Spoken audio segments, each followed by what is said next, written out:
Sacalá.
Prova dos factos. Prova dos factos. Prova dos factos. Prova dos factos. A verdade só chega quando se faz a prova dos factos. E faz-se agora, todos os domingos, na Despertar.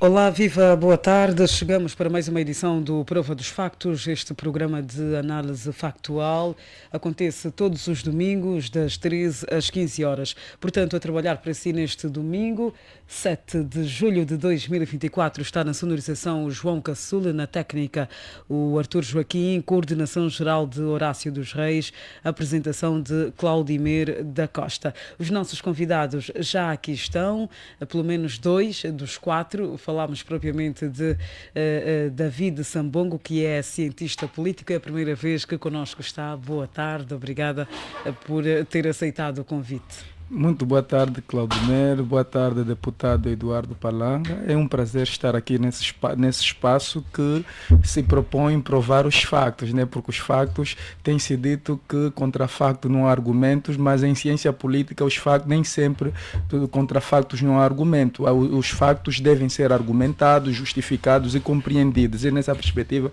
que eu penso que o título ou o nome do programa é bastante sugestivo para também elevação da cultura política dos cidadãos angolanos. Muito bem. Obrigada por esta introdução. Está connosco também o deputado Domingos Palanga, pelo Partido UNITA. Boa tarde. Muito obrigada por ter regressado aqui ao nosso estúdio. Boa tarde, Claudimir. É sempre uma honra estar aqui nos vossos estúdios e convosco partilhar o final do dia de domingo, com análise sobre os principais factos que marcaram a semana. Dou por extensivo. De igual modo, o meu boa tarde ao mais velho Ndonda Zinga, porta-voz da FNLA, e o meu amigo e ex-colega de universidade, Dr. David Sambongo. Muito obrigado. Muito bem. Saudações reiteradas, nosso mais velho porta-voz da FNLA, Ndonda Zinga. Veio a correr e chegou a tempo. É o que mais importa. Boa tarde, seja bem-vindo. Muito boa tarde. Eu retribuo efusivamente a minha filha Claudimir da Costa e faço a extensão desses votos de boa tarde aos meus colegas de painel, particularmente aqui o deputado que já partilhamos uma série de vezes, portanto, este programa ou este painel. E não esqueço de maneira nenhuma os radiovintes da Rádio Despertar, assim como toda a classe jornalística que labuta nesta casa e, mormente, aliás, o seu diretor, doutor Horácio dos Reis. Obrigado. Muito bem, agora sim estamos em condições de avançarmos para o nosso debate, mas claro, vamos antes anunciar os temas que foram selecionados para esta edição do Prova dos Factos. MPLA acusa UNITA de interferência nos assuntos do partido. Passagem de João Lourenço destapa crise de meios na Zimbo. O canal televisivo precisa de pelo menos 8 milhões de euros para substituir equipamentos obsoletos. Assassinatos voltam a abalar Cacoaco com impressões digitais de policiais do Esquadrão da Morte do SIC. Sobrelotação nas cadeias do país. Metade dos 24 mil reclusos estão em prisão preventiva. Por fim, falta de água potável causa a morte de populares em Viana. O Presidente da República garante solução para 2027. Agora sim estamos em condições de avançarmos já com a nossa abordagem, olhando para o primeiro tema. A MPLA acusa a UNITA de interferência nos assuntos do partido. O grupo parlamentar do MPLA acusou a UNITA de estar a imiscuir-se na vida interna do partido. Em comunicado de imprensa, o MPLA refere que tomou conhecimento da recente declaração feita pelo grupo parlamentar da UNITA em reação à decisão da 10ª sessão extraordinária do Secretariado do Biro Político do Comitê Central do MPLA, que deliberou sobre a necessidade da realização de um congresso extraordinário e sobre a alteração da organização territorial de Luanda. No caso do congresso extraordinário, refere ainda a nota, o MPLA pretende nele promover uma profunda reflexão sobre o percurso, as conquistas e os desafios que o nosso país tem enfrentado nos cerca de 50 anos de independência, bem como convidar a sociedade a refletir sobre o futuro que juntos queremos construir para todos os angolanos. Bem, vamos começar por si, Dr. David Sambongo, afinal é a primeira vez que connosco está, então entendo que deve ser batizado. Batismo.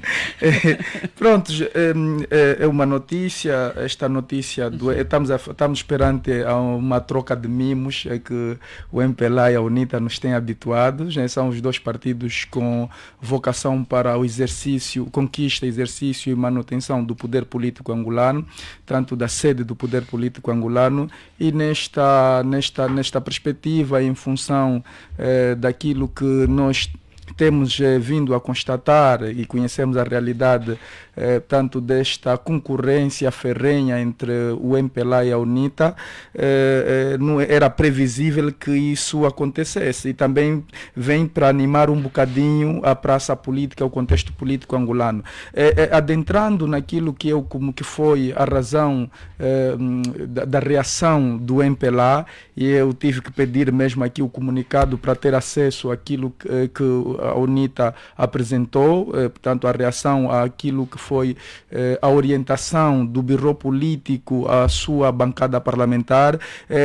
Eu penso que este documento, esse comunicado da UNITA, ou da bancada parlamentar da UNITA, e aqui é importante sublinhar bancada parlamentar da UNITA, porque do ponto de vista prático e concreto, e aqui é mesmo uma análise politológica, a bancada quando sai fala sobretudo em termos, em nome da Frente Patriótica Unida, né? Porque é quase que uma coligação informal que existe entre o Bloco Democrático, a UNITA e o projeto político para já servir Angola, né? Sob liderança de Abel Chivukuvuku para já, e portanto esta nota era fundamental trazer. E este comunicado está sobretudo subdividido em dois pontos essenciais. O primeiro ponto, que é a questão do Congresso, e o segundo ponto, que é o tema da divisão de Luanda. E penso que houve um excesso naquilo que foi a apresentação, portanto, do ponto de vista da bancada parlamentar da UNITA, na reação no ponto 1, no primeiro ponto, que é a questão do Congresso, quando levanta o questionamento em relação à crise de liderança no seio do MPLA. Eu falo excesso porque do ponto de vista da ética e prática política, não é muito viável viável que os partidos adversários adentrem naquilo que é os assuntos internos de um determinado partido político. Mas também estamos a lembrar que em 2021, em agosto de 2021, o MPLA também fez o mesmo. O MPLA, através do seu birô político, disse mesmo que o presidente da UNITA, na altura que estava, alguns militantes da UNITA moveram uma ação de impugnação ao Congresso que elegeu Adalberto Costa Júnior. O birô político do MPLA chegou ao ponto de dizer que o presidente da UNITA, engenheiro Adalberto da Costa Júnior, estava a um fio, tanto da sua liderança. Esta questão que hoje o MPLA levanta como sendo ingerência, tanto interna, a ingerência nos assuntos internos, o MPLA também tinha feito na própria UNITA. Portanto, só bebeu do seu próprio veneno. Mas eu penso que, para terminar... Sim. Já vamos voltar assim. Eu quero aproveitar estas suas últimas palavras para elaborar aqui uma questão mais dirigida ao Dr. Ntondazinga. Partindo do princípio, e disse há instantes muito bem o Dr. Sambongo, apresentou aqui um exemplo de interferência do MPLA nos assuntos do Partido UNITA, partindo do princípio de que interferência é o ato ou efeito de interferir no desenvolvimento de alguma coisa, podemos entender que se justificam as acusações da UNITA ao MPLA quanto à decisão do Tribunal Constitucional que anulou o 13º Congresso do partido, durante o qual Adalberto Costa Júnior foi eleito como presidente, e se realmente se justificam estas acusações, podemos entender que a UNITA estava à espera, tal como disse há instantes o Dr. Sambongo, estava à espera de um momento para fazer o MPLA sentir na pele aquilo que fez? Olha, o Dr. Sambongo delineou aqui ou esgrimiu algumas ideias que têm a ver com a ética política do funcionamento dos partidos. Mas eu iria contradizer um bocadinho sobre esse aspecto e respondendo, aproveitando também a ocasião para responder a sua pergunta. Nós entendemos por imiscuição. O que é interferência? É imiscuição, é ingerência. Mas não nos esqueçamos que na ação política há efetivamente aquilo que é concorrencial. E como é que se justifica e ocorre essas questões concorrenciais dos partidos em torno da luta política? A Constituição da República de Angola já traçou as balizas para este fim. Portanto, nós temos a democracia política. E no quadro da democracia política, os partidos concorrem em torno do seu projeto e programa para a organização e para a expressão da vontade dos cidadãos participando na vida política. Embora que há respeito pelos princípios da independência nacional e da unidade nacional, mas também a própria lei dos partidos políticos, a lei 22/10, de 3 de dezembro, estabelece claramente que a participação democrática da vida política do país implica concorrência livre para a formação e expressão da vontade popular e para a organização do poder político, de acordo com a Constituição da República de Angola, com a lei e, naturalmente, os estatutos e programas. O que é que eu quero dizer aqui? O MPLA, o que faz, quando faz aproveitamento de determinadas situações de deslize ou de falha da UNITA, é para efetivamente puxar a brasa para a sua sardinha, para ganhar, para explorar o momento sobre determinadas falhas que possam ocorrer na UNITA. É um recíproco, portanto, é a reciprocidade do que a UNITA está a fazer. A UNITA não fez outra coisa, senão no quadro da luta política, situar determinadas questões.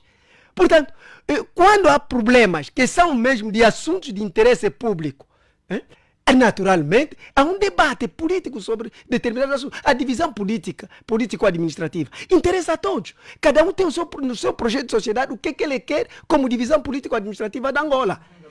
Um minuto. Não peguei no segundo ponto, porque...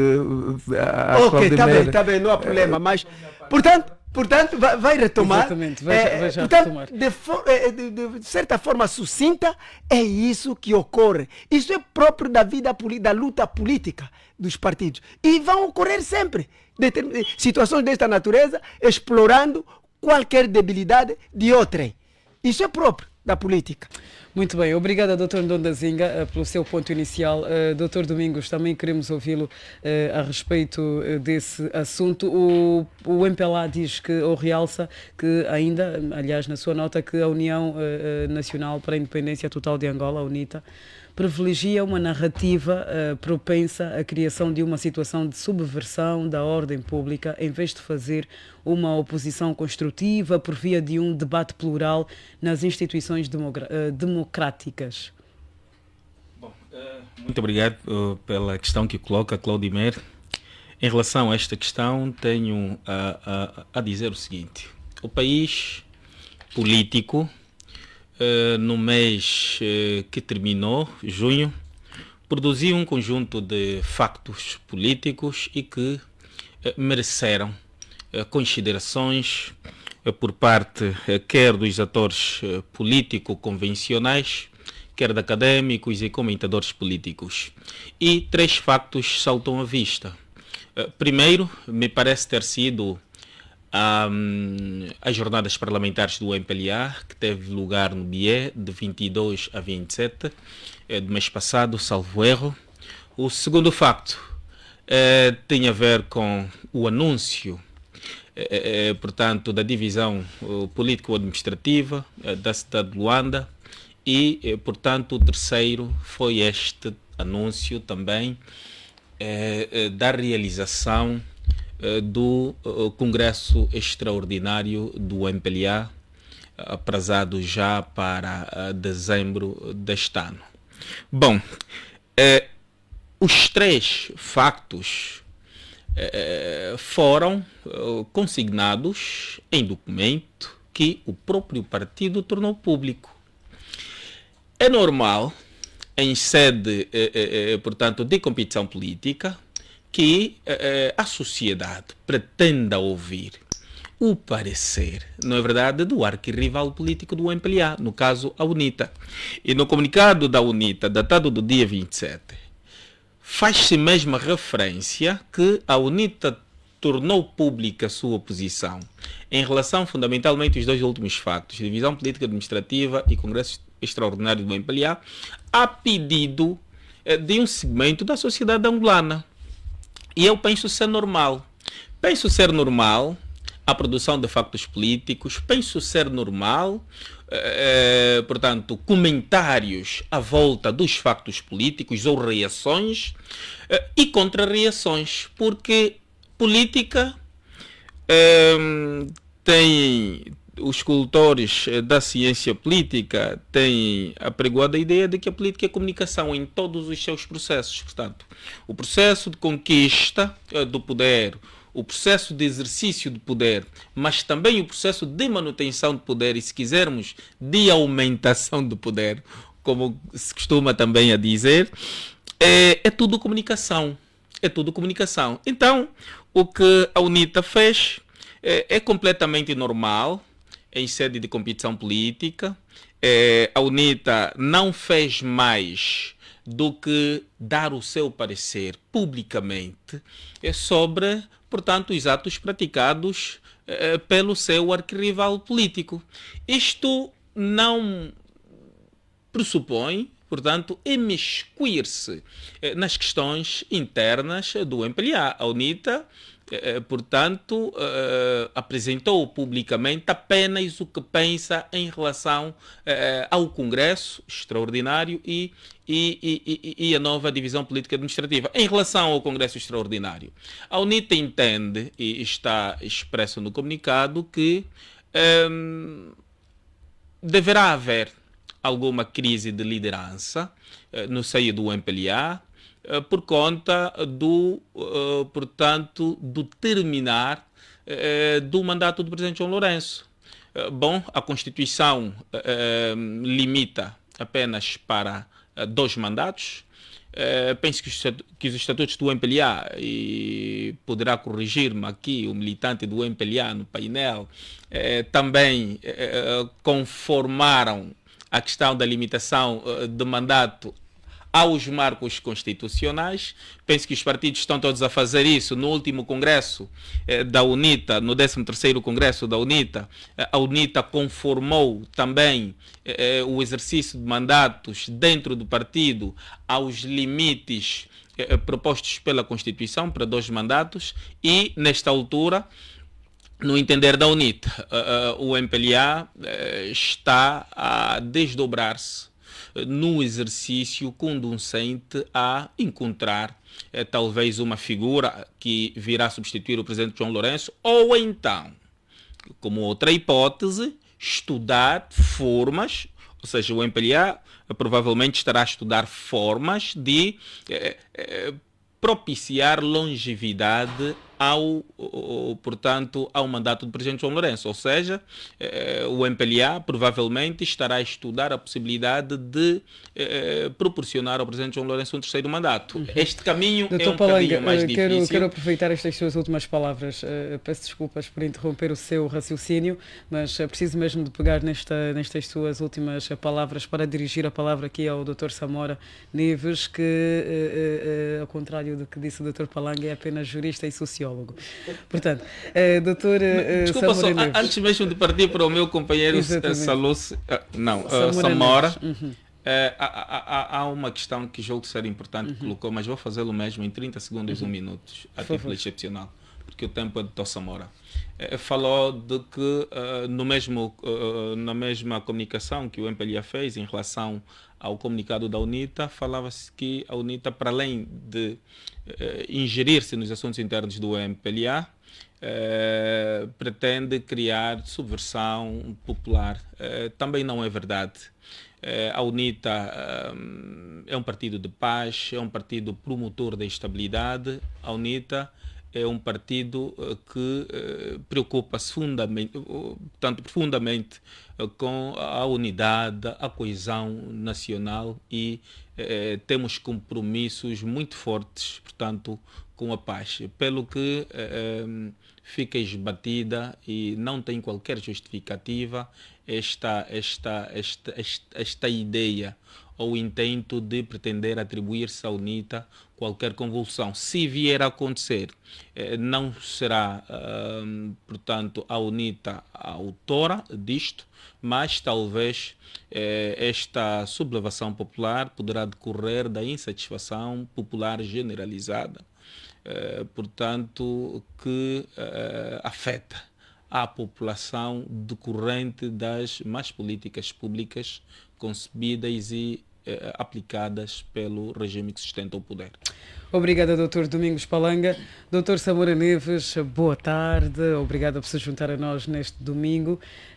Dr. Samora, vou já lhe colocar a questão que reservei a si. Até que ponto esta reação do MPLA à instigação da UNITA quanto à preparação de um possível candidato ao cadeirão máximo do Partido dos Camaradas demonstra claramente que o partido MPLA não está interessado em aceitar um cenário de múltiplas candidaturas? Pergunto-lhe isso, aliás, porque quando do anúncio do general Higino Carneiro, por exemplo, e tantos outros, sobre a intenção de candidatura, começaram a surgir na internet informações negativas sobre estes.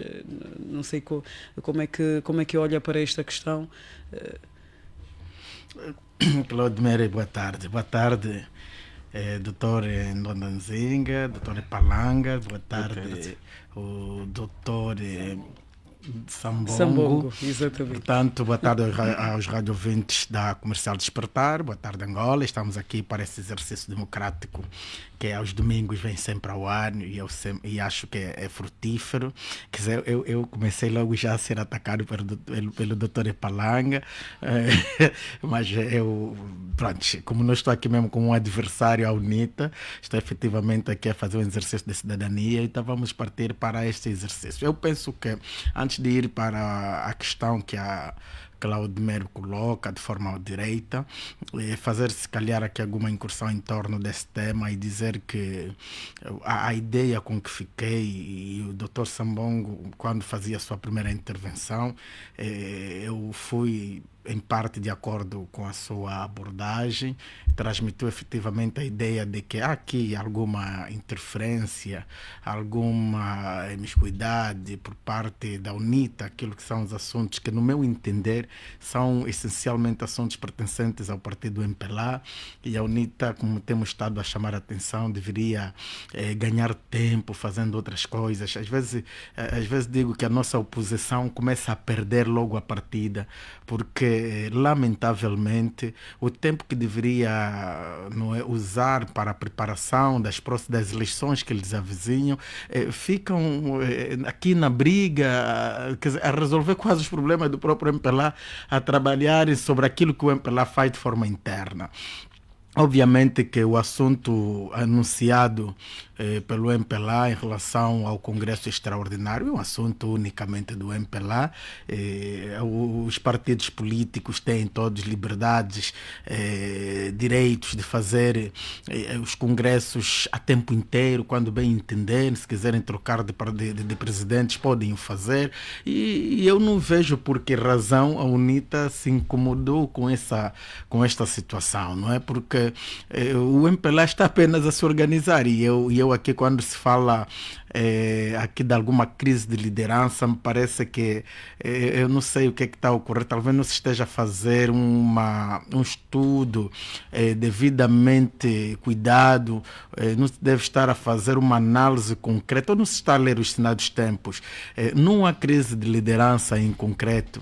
O que ocorre nesta altura é que o MPLA, não é, conhecendo a situação política do país, o MPLA nos tem mostrado desde 92 que é aquele que adapta-se à realidade, consegue criar mecanismo para conseguir sair de qualquer sufoco, de qualquer situação desconfortável. E eu penso que este deve ser mais uma destas que o MPLA está efetivamente a preparar-se. Nós tivemos, por exemplo, ao nível do Bengo, penso que nesta semana, portanto, na finda, já que é hoje o primeiro dia de semana, tivemos uma situação política no Bengo em que, pronto, para nós é como se estivéssemos a ver uma queda livre da UNITA, ao nível do Bengo, em que militantes de proa da UNITA não acabam publicamente transmitindo nas redes sociais de que não querem nada com a UNITA e que a UNITA não se está a trazer as aspirações de que eles esperavam. Isso não mereceu. Isto aconteceu, Dr. Samora, no Bengo? No Bengo. Na passada sexta-feira? Portanto, foi nesta semana finda. Prontos. Mas com isso estamos a querer transmitir. Nós estamos a querer teve conhecimento. Estamos a querer transmitir, não é? Estamos a querer transmitir que me parece que, e nós não ouvimos nenhuma reação, temos estado a acompanhar e não ouvimos nenhuma reação nem ao nível do centro do MPLA, nem ao nível do MPLA, ao nível daquela província, porque entendeu-se que é um assunto que tem que ver com a própria UNITA, e nesses termos esse quer respeitar aquilo que são os problemas internos, os assuntos internos de cada partido. É ali que estamos a chamar a atenção, que a UNITA deve preocupar-se efetivamente com a sua, não é, com os seus problemas, com os seus assuntos, porque senão também o MPLA teria pegado em algum comunicado para dizer que há uma crise de liderança na UNITA por conta dessas situações de militantes de alguma referência política acabam abandonando o próprio partido. Assim entendendo, a minha conclusão é de que efetivamente a UNITA fez interferência nos assuntos do MPLA, e eu penso que o MPLA fez muito bem em fazer sair um comunicado em que esclarece que há esta interferência e que os problemas Doutor do MPLA Samora, são não do acha MPLA. que devia o MPLA aproveitar este momento também para esclarecer as várias especulações à volta de um possível terceiro mandato ao presidente João Lourenço?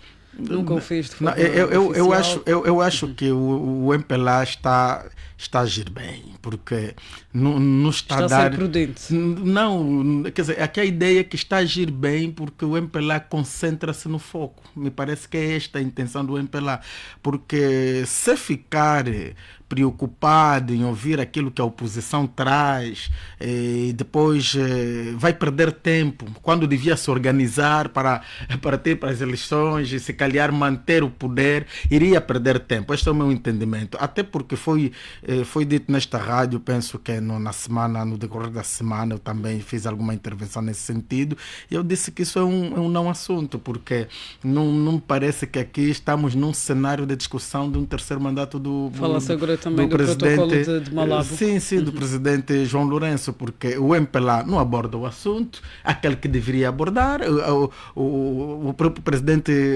da República, nem nestas vestes, nem nas vestes do presidente do MPLA, também não aborda o assunto. Quer dizer, então me parece que estamos aqui a discutir um assunto que não é assunto. Então deveríamos focar-se naqueles problemas que efetivamente são assunto. E aqui a nossa sugestão aos partidos na oposição, para se calhar, e porque sabemos que perseguem também o poder, deveriam concentrar-se para que amanhã não caiamos depois naquela no velho fantasma da fraude, porque os resultados não foram os verdadeiros, porque vai ser aqui, não vamos acreditar, porque de um lado vimos um partido a trabalhar focado naquilo que são os seus objetivos, e do outro lado vimos outros partidos, ao invés de tratarem dos seus problemas, foram começar a tratar dos problemas alheios.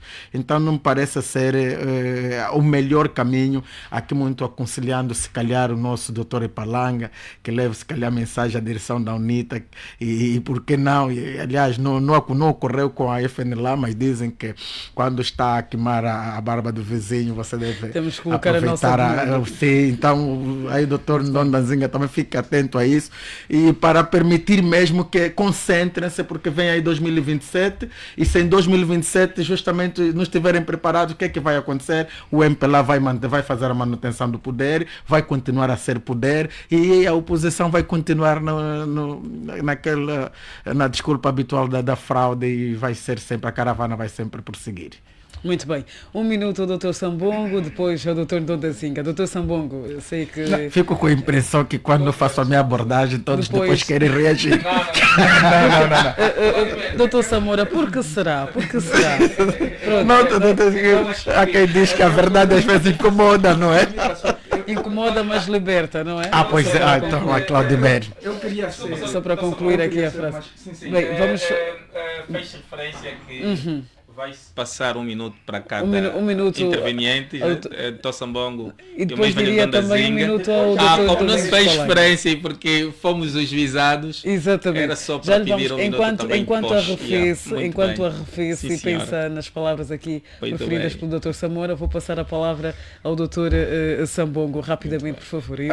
Olha, eu penso que fui completamente engolido, porque eu queria trazer neste comunicado, o comunicado que trouxe essa reação, eu dividi em 2 pontos, conforme está o comunicado. E eu penso que, e eu disse, e volto a reitero, que a questão do Congresso, eu penso que houve um excesso no comunicado da UNITA em relação ao pronunciamento sobre o Congresso, quando fala mesmo da crise de liderança no MPLA. Pensamos nós que a vida interna do MPLA interessa sim a UNITA como principal concorrente, e a UNITA deve fazer um acompanhamento milimétrico, e também interessa a futura liderança do MPLA, quem vai ser o próximo principal interlocutor com a UNITA, mas esse é um estudo que se faz no gabinete, é um estudo que se faz nos bastidores. É importante sublinhar aqui, porque a política também há uma ética que nós temos que colocar nessa questão. Não foi observada esta ética. Não foi observada, essa questão não foi observada. Eu lembro-me muito bem que, por exemplo, nos acordos de Alvor havia uma entrevista, muito rapidamente, uma entrevista paralela depois do acordo do Alvor, e perguntaram convidaram o presidente Jonas Savimbi para se pronunciar sobre a situação de Daniel Chipenda no MPLA. O doutor Savimbi foi perentório em dizer: eu não vou falar sobre os assuntos internos do MPLA nessa questão. Portanto, isso denota uma elevação política muito, muito forte. Em relação agora, num outro ponto, em relação ao tema da divisão política administrativa, ali sim, o tema da divisão política administrativa, como é um tema que choca a todos nós, e sobretudo a divisão da província de Luanda, estamos a falar do centro de gravidade político e econômico do país, não é uma coisa que o MPLA deve pensar e dividir a seu belo prazer. E eu tenho dito reiteradas vezes nos órgãos de comunicação social que, do ponto de vista dos resultados eleitorais de 2022, o MPLA não tem legitimidade política nem para governar Luanda, nem para dividir a província de Luanda. De modo algum. Quando eu estou a falar de legitimidade política, eu não estou a falar da legitimidade legal, que é aquela do ponto de vista da aceitação das normas, aquilo que está na Constituição. Não. A legitimidade política é sufragada, tem muito que ver com o consentimento que a população dá, portanto, à governação. E é nessa perspectiva, sim, estamos a falar, é nessa perspectiva, é o nível de aceitação. Podes ler vários manuais sobre a questão. Eu sei que o doutor não vai compreender. Não estou a confundir. Eu estudei ciência política, conheço muito bem em termos. Sim, vamos trabalhar. Procuro o conceito de o que é legitimidade política e o que é legitimidade legal. A legitimidade política nasce do consentimento dos cidadãos, do nível de aceitação dos cidadãos. E Luanda e a província de Cabinda e Zaire, os resultados divulgados pela CNE e acreditados não expressam, portanto, efetivamente a aceitação e o consentimento da população em Luanda e Cabinda e Zaire em relação à governação do MPLA. E para terminar, vou mesmo só terminar. Deixa só mesmo terminar. Vou só terminar. Então, essa questão da divisão político-administrativa é fundamental e também eu penso que a liderança, a questão da crise, suposta crise interna que há no MPLA deve interessar também aos cidadãos, porque os partidos, quer a UNITA, quer a FNLA, quer a UNITA, quer a UNITA, FNLA, UNITA, portanto, todos os partidos com assento parlamentares são sustentados pelos cidadãos angolanos, através do Orçamento Geral do Estado. E é fundamental que os cidadãos acompanhem milimetricamente as decisões que se tomam a nível desses partidos que têm a responsabilidade, que nós, como contribuinte, temos feito para que esses partidos consigam se manter. É nessa perspectiva que eu trago a minha abordagem, dizer que houve também o MPLA, ao reagir, também teve um excesso quando falava. Está a passar do tempo. Não. Exatamente, está a passar do tempo. Tenho mesmo quando o MPLA fala, por exemplo, o MPLA se excede, penso que houve também excesso. O MPLA se excede quando fala da questão do aproveitamento, fala da questão da sublevação popular, que a UNITA quer criar caos, quer criar. Aí eleva-se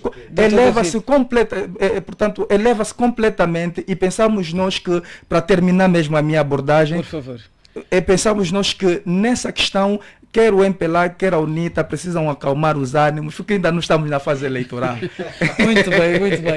Agora um minuto aqui ao Dr. Ndondazinga, depois vamos passar a palavra para finalizarmos com este tema, para encerrarmos este primeiro tema ao doutor. Eu vou observar rigorosamente o meu minuto, porque o meu predecessor aqui, o Dr. Sambongo, excedeu. Não falou só um minuto, aí devem ser uns 2 ou 3 minutos. Bom, eu telepaticamente concordo ou corroboro com alguns aspectos que ele acabou de narrar aqui, no que tange, por exemplo, a questão da abordagem sobre o MPLA e sobre a legitimidade. Sobre a legitimidade concordo plenamente, porque os resultados eleitorais ditaram isso. Naturalmente, na questão da manutenção do poder, compreende-se também que o MPLA faça um exercício titânico para essa manutenção do poder. Doutor Sambongo, para si, essas questões foram levantadas por si. A sede do poder temos todos nós, não é só a UNITA. Para aqui explicar o doutor Sambongo. Todos nós temos a sede do poder, porque já tivemos a oportunidade, durante a luta de libertação, sermos um governo revolucionário de Angola no exílio, reconhecido internacionalmente, e intervimos em várias situações a favor da Angola, a favor da autodeterminação da Angola, e até fomos constituinte da OUA, fizemos parte do ato constitutivo, únicos angolanos lá, quer no quadro do arranque do processo das independências de África, estivemos lá nós, o único representante de Angola, foi a UPA na altura, no FNLA, era a UPA.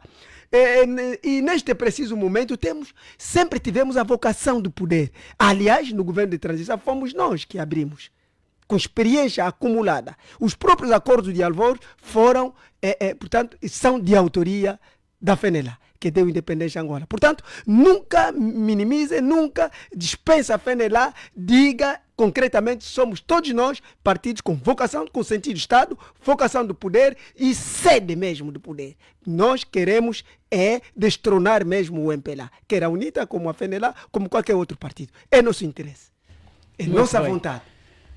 Doutor Domingos Palanga. Bom, muito obrigado, Claudimer.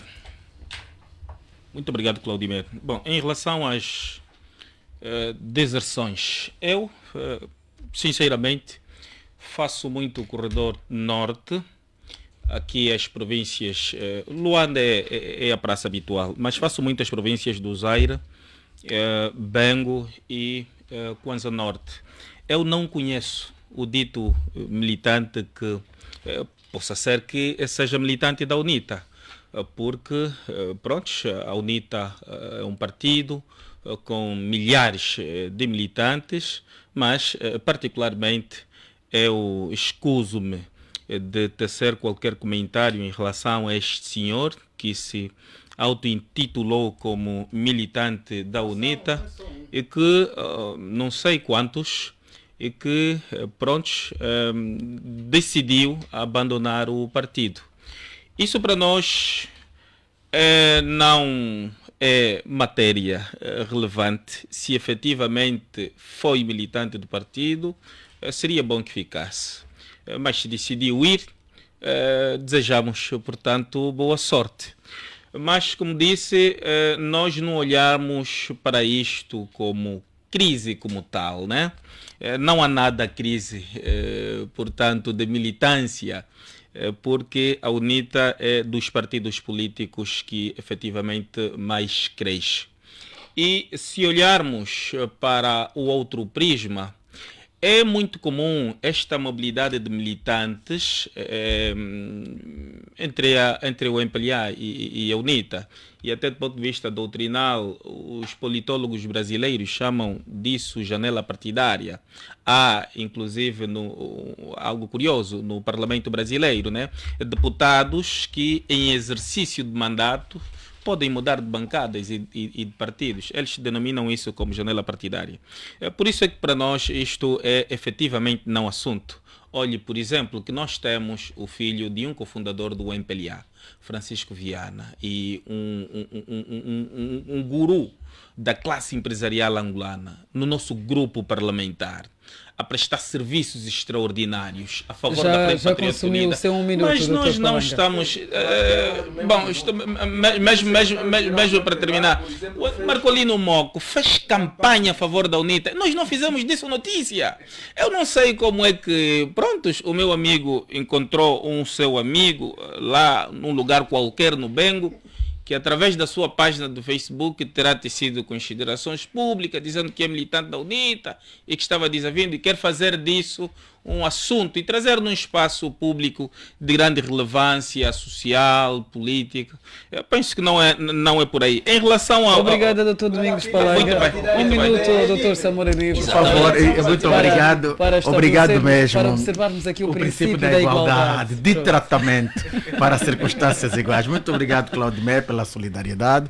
E vou começar a rebater isso. Doutor, não vale a pena minimizar, e porque, aliás, embora sentir também algum nervosismo por parte do doutor na medida em que ia fazer a abordagem, talvez é normal do momento, mas é verdade que, infeliz ou infelizmente, perderam alguns militantes ao nível da UNITA na província do Bengo, e o que eles veem praticamente, o que se ouve é que efetivamente há alguma crise de liderança e se vai para os secretários provinciais, poderá com certeza ser uma extensão ao próprio presidente, sendo estes nomeados pelo presidente.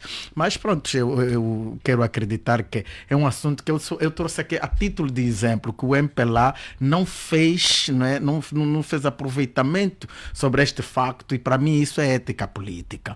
Agora, lamentavelmente, o Dr. Sambongo falou da falta de legitimidade por parte do MPLA para legitimidade para está certo. Sim. Para justamente fazer a divisão política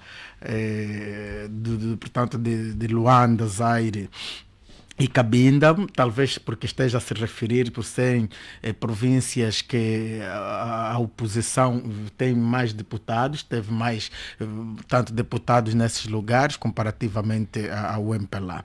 Eu penso que a legitimidade política ela não é bastante para nós termos que aferir aquilo que são os meandros de governação. Existe, não é bastante, atenção, permita-me só, doutor, permita-me, doutor, doutor,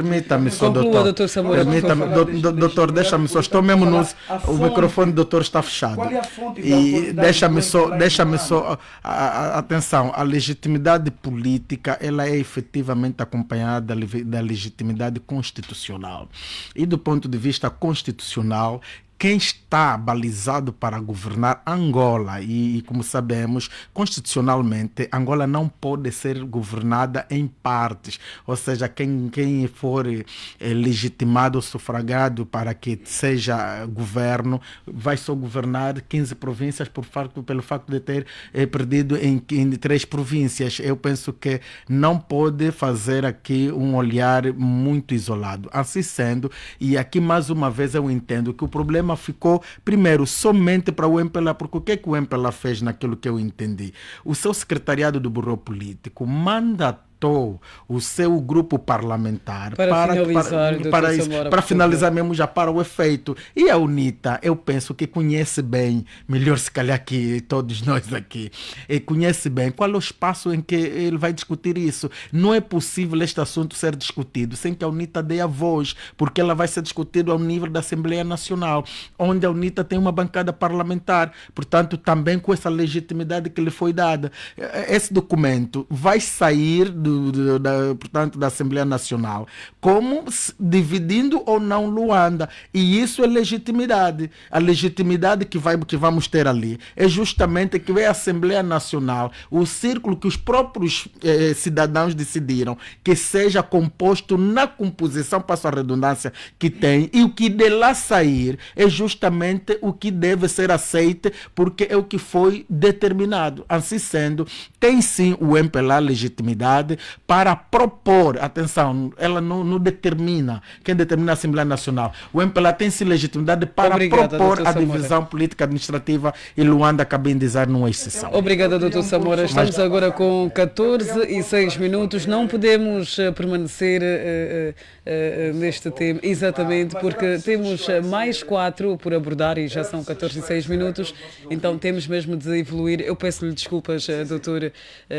Sambongo, peço as suas sinceras desculpas, porque se lhe der agora a palavra, depois, exatamente, já não temos tempo, temos mesmo de evoluir para conseguirmos honrar aqui com o nosso compromisso de olhar para os assuntos que marcaram a semana. Vamos agora olhar para o segundo tema, que tem a ver com a visita que o Presidente da República efetuou a alguns órgãos de comunicação social. Foram 3 órgãos de comunicação social, nomeadamente Rede Girassol, TV Zimbo e Rádio Eclésia, visitados na quinta-feira pelo Presidente da República, João Lourenço.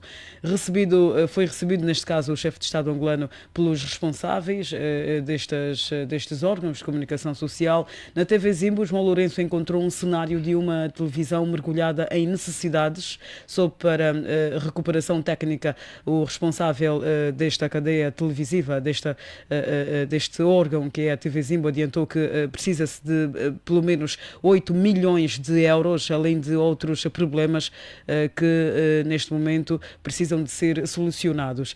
Bem, vamos já às questões e agora vamos começar por si, Dr. Ndonda Zinga.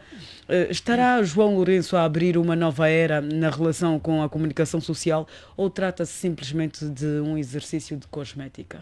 Bom, para mim é show-off, é para inglês ver. Porque se fosse uma nova estratégia, iria abranger todos os órgãos de comunicação social. Talvez não terá tido o Presidente da República tempo para passar, afinal são muitos. É um programa, tinha que ser anunciado que por todos os órgãos de comunicação a social. prossecução tinha que ser anunciada, mesmo que não fizesse no mesmo dia, mas é que ficasse no ar, portanto, a prossecução, a promessa de visitar prosseguir outros órgãos de comunicação efetivamente, social. com esse desiderato. Porque nós entendemos que a Constituição estabelece regras. O apoio do Estado para os órgãos de comunicação social não pode ser nominais, não pode ser nominal, escolher a dedo. Isto não é bom para quem governa. O Estado deve olhar sem diferença, quer dizer, universalidade, o princípio de universalidade, o princípio de igualdade. Esses dois princípios são fundamentais no exercício das nossas funções. Quando nós começamos a escolher a dedos determinados órgãos, automaticamente caímos portanto, na senda de injustiça, de discriminação, e não é bom.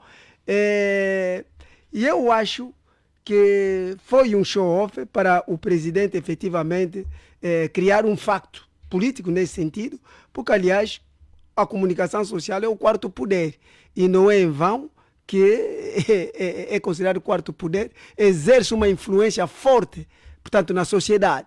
É nesse sentido que ele não fugiu à regra, foi visitar, portanto, quer a Rádio Eclésia, a TV Zimbo e a TV, ou Rádio e TV Girassol.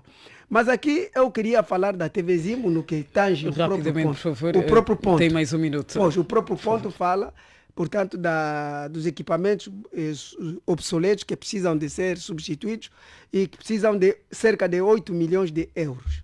Aqui eu digo que há uma fórmula ou procedimento que deveria ocorrer, é aquela que nós temos estado a dizer sempre, permanentemente, é que o combate à corrupção foi mal feita. Esses ativos que o Estado recuperou, agora volta e meia vão cair, portanto, no desuso.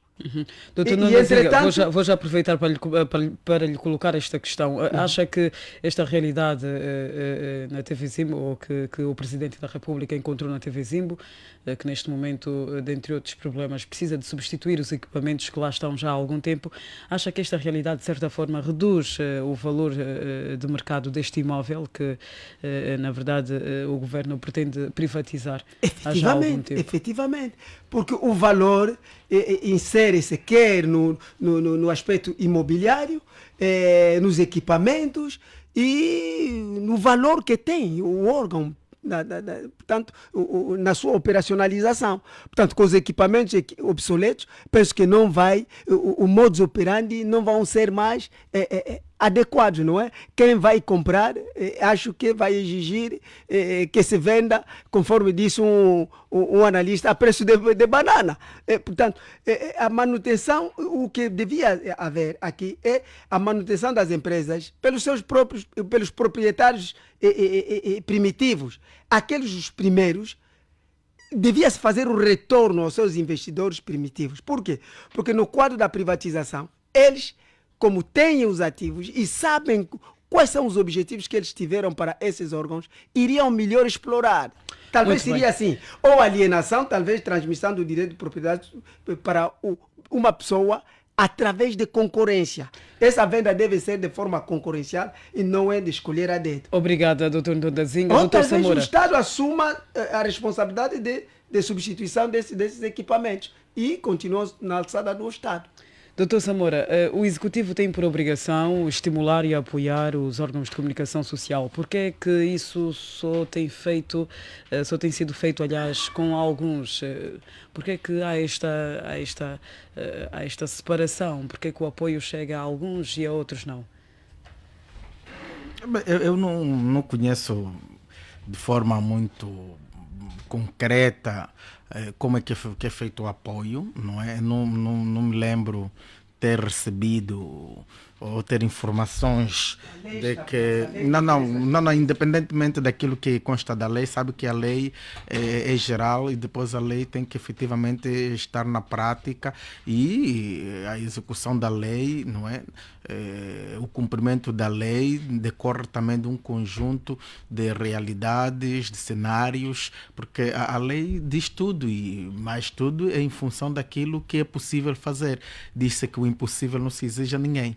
Logo, eu penso que fica muito difícil eu abordar de forma muito concreta se, por exemplo, a Comercial Despertar teve já algum apoio e se o apoio foi financeiro, foi institucional. Provavelmente eu acredito, né, e essa aqui é a minha crença, que o próprio governo de alguma maneira apoia a comunicação social, quer privada, quer estatal.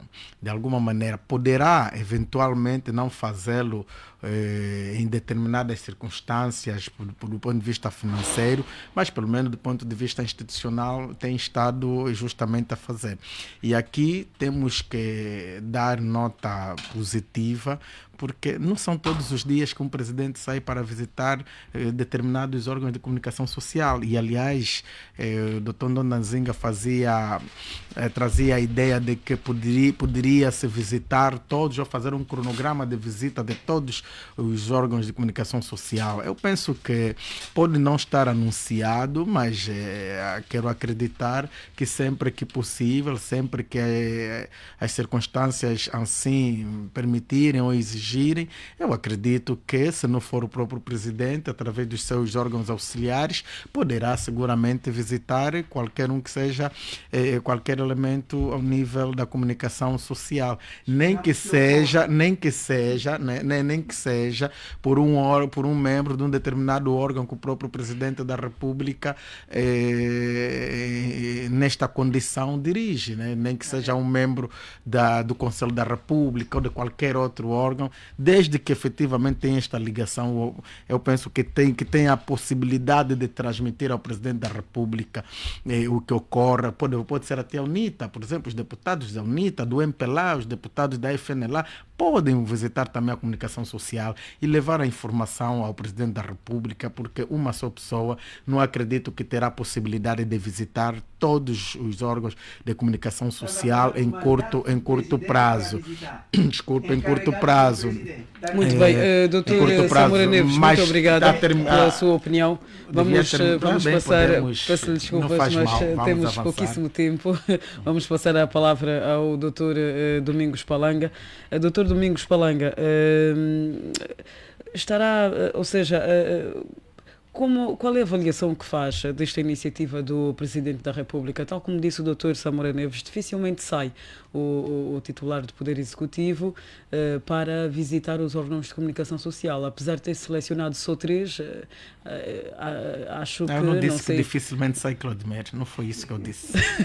Não foi Fiquei isso que com a ideia disse. de que terá dito que dificilmente sai para... Não. Eu disse que o Presidente que é bom que ele tenha feito esse programa. Muito bem. Obrigado. E ali para ajudar mesmo, e que efetivamente são muitos órgãos de comunicação social. Não acredito que se consegue visitar em tão pouco tempo todos os órgãos de comunicação social. Obrigada por este reparo importante. Dr. Domingos Palanga, qual é a opinião que tem?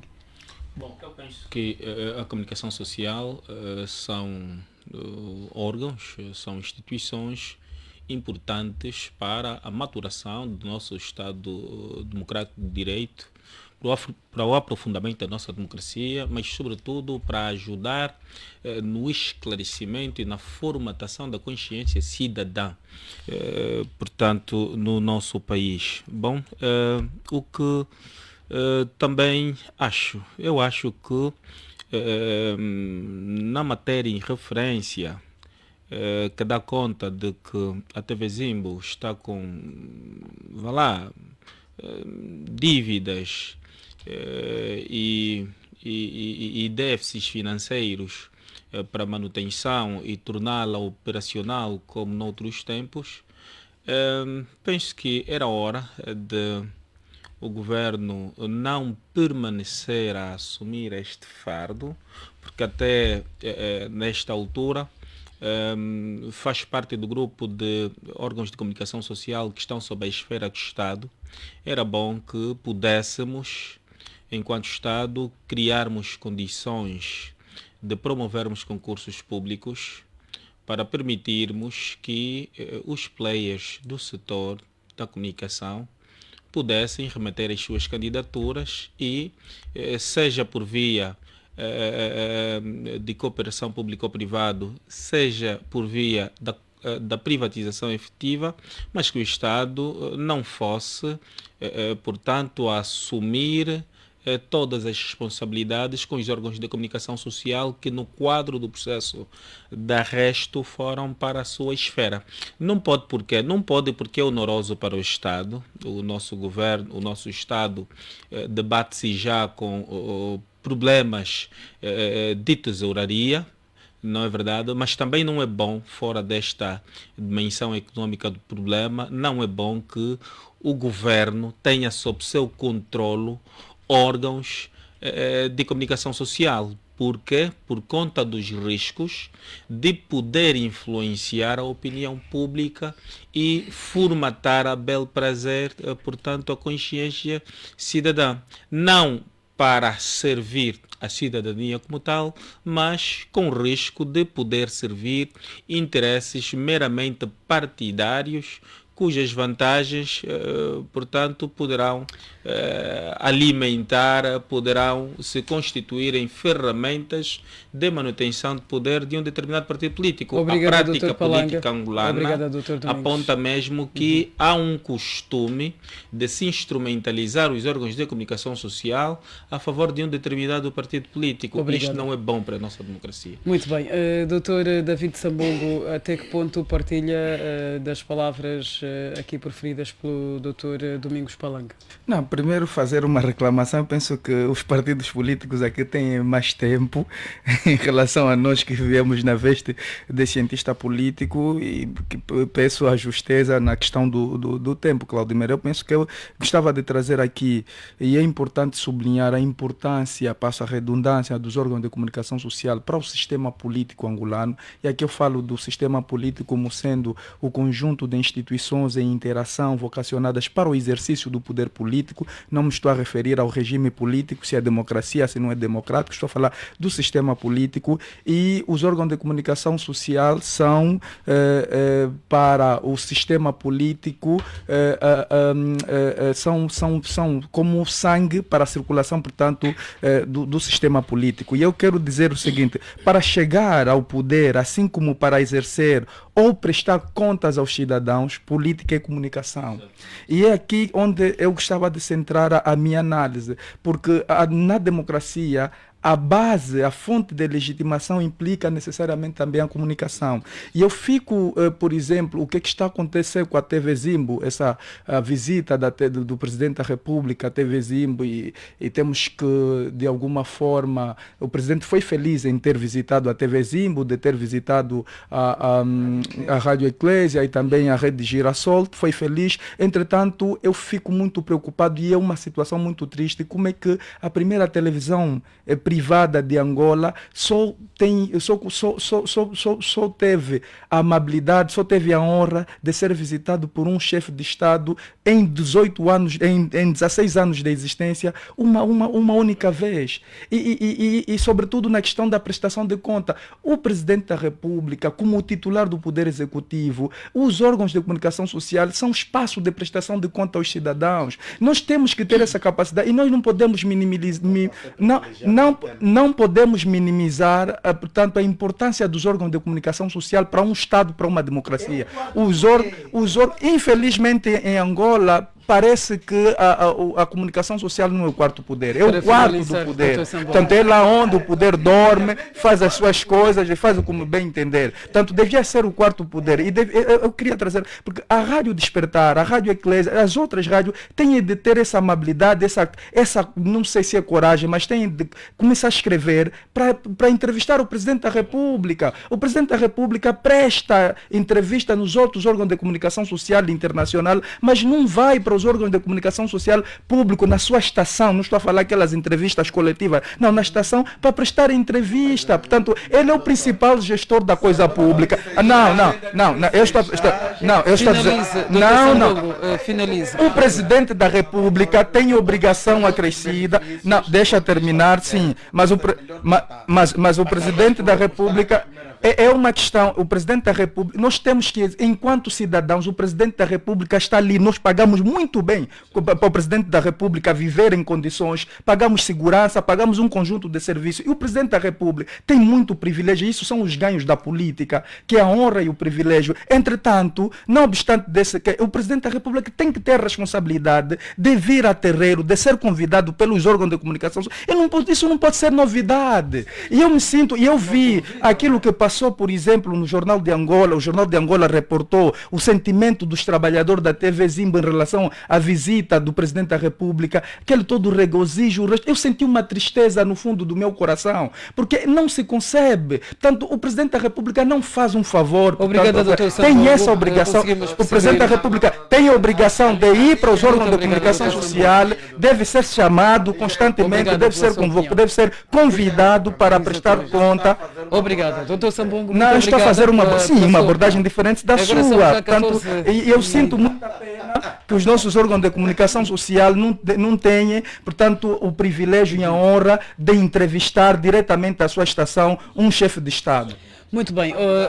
Bem, vamos agora avançar. Assassinatos voltam a abalar Cacoaco com impressões digitais de policiais do denominado Esquadrão da Morte do SIC. 2 cidadãos foram encontrados mortos na terça-feira, portanto 2 de julho, no bairro Belo Monte, no Cacoaco, após terem sido levados à força de suas residências por agentes do SIC na calada da noite. A denúncia foi feita à Comercial Despertar pelo amigo dos malogrados, que garante, porém, que os seus amigos assassinados pelos agentes, ou alegadamente assassinados, importa aqui realçar, pelos agentes do SIC, não tinham qualquer antecedente criminal. Doutor Domingos, vamos agora começar por si. Mais uma prova de que de facto existe um esquadrão da morte composto por agentes do SIC e sem qualquer responsabilização criminal. Há coisa de 2 semanas assistimos a um episódio idêntico. 4 cidadãos com idades compreendidas entre 20 e 56 anos morreram, dos quais 3 membros da mesma família, vítimas de disparo de uma arma de fogo na posse de um agente do Serviço de Investigação Criminal e outro efetivo da Polícia Nacional no município do Cazenga. Bom, eu penso que a nossa Constituição é clara, né? O Estado protege a vida e a dignidade da pessoa humana e os agentes da polícia, enquanto Tem 2 partes, minutos. muito bem, Desculpe. enquanto partes do órgão de Estado agem, ainda que que de forma errónea, agem em nome do Estado para todos os efeitos, né? O que na nossa forma de ver é profundamente condenável, inadmissível. Num Estado de direito, num país que, portanto, abandonou o conflito armado há já mais de 2 décadas. Portanto, episódios como estes, caracterizados como hediondos, entristecem-nos a todos, entristecem-nos fundamentalmente, porque primeiro vem-se falando bastante da existência, da eventual existência do Esquadrão da Morte, portanto, na Polícia Nacional. Falou-se também muito, um pouco na altura do caso Manjanas, da existência de um esquadrão da droga. Talvez fosse bom escrutinar-se este órgão para efetivamente se aferir a existência destas organizações criminosas, porque nós que também vivemos e palmilhamos os bairros, são muitos os relatos, sobretudo nas zonas periféricas de Luanda, de, portanto, assassinatos vários de jovens. Cacoaco, infelizmente, tem sido um município em que atos do género têm sido recorrentes. Há coisa de cerca de 6 meses a 8, falava-se de assassinato, de chacina de cerca de 8 jovens. Kazenga também, um pouco, fala-se também de Tlambaquiache, nas zonas do Rasta, fala-se também do município de Belas e Talatona, nas zonas da Zona Verde, nas zonas do Mundial. Então, isto deve preocupar porque as vidas são insubstituíveis, são unas, são sagradas, e num estado que não se respeita a vida, é como se as pessoas vivessem em estado da natureza, onde o homem transforma-se no lobo do próprio homem. Obrigado, então, Dr. Domingos. temos agora a oportunidade de exigir das autoridades policiais do país, portanto, uma resposta em relação a estes atos hediondos, não é verdade? Muito bem. Para Obrigado. se restaurar a confiança Dr. e a David segurança pública. Sambongo, até que ponto estes crimes perpetrados por agentes do SIC contribuem para a perda de confiança por parte dos cidadãos aos órgãos do Ministério do Interior, que têm a missão de propor, formular, coordenar, executar e avaliar a política do Executivo angolano em matéria de ordem pública e segurança? O Estado angolano, nos termos do artigo, na Constituição, nos termos do artigo 30º, diz que o Estado angolano respeita e protege a vida e que é inviolável. A vida é inviolável, expressamente na nossa Constituição e em vários dispositivos normativos internacionais e regionais. Estou a falar da Declaração Universal dos Direitos Humanos e da Declaração, portanto, da Carta Africana, da Declaração dos Direitos Humanos e dos Povos. E também olhar para aquilo que a nossa Constituição prevê nos termos do artigo 59º, que fala sobre a proibição da pena de morte. Nós em Angola não temos a pena de morte e este tipo de abordagem, este tipo